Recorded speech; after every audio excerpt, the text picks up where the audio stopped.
अस्सलामुअलैकुम नाज़रीन, उम्मीद है आप बखैर व आफ़ियत होंगे।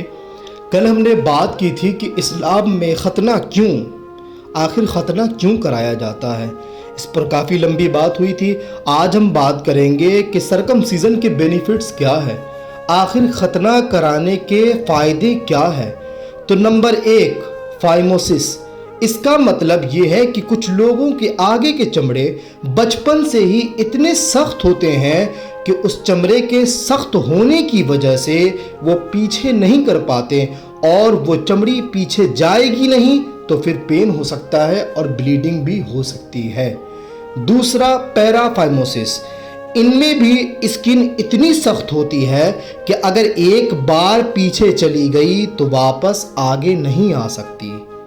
तीसरा फ़ायदा ये है कि अगर ख़तना न कराने की सूरत में वहाँ पर अक्सर मैल जम जाता है या फिर पेशाब के कतरा जम जाने की वजह से इन्फेक्शन हो सकता है, जो आपके लिए नुकसानदेह है।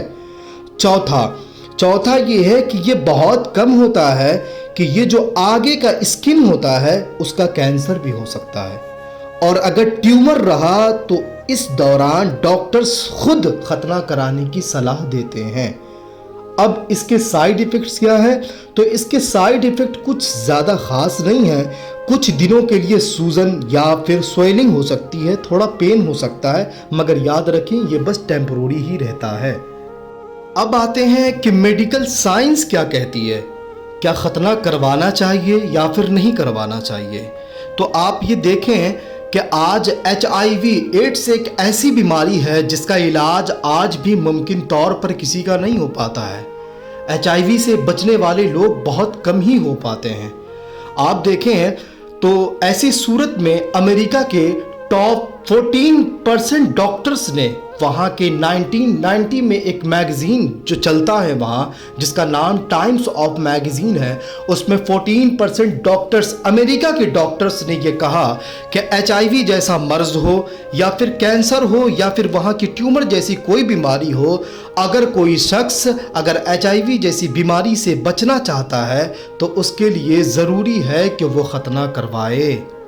और ये मैं नहीं बल्कि अमेरिका के 14% डॉक्टर्स ये स्टेटमेंट अपना उस मैगज़ीन में दे रहे हैं और कहते हैं कि HIV जैसे मर्ज़, सिर्फ HIV और कैंसर ही जैसे मर्ज़ नहीं बल्कि बहुत सारे मर्ज़ उसमें मेंशन किए और कहा कि इन सब से बचने के लिए ज़रूरी है कि ख़तना करवाए।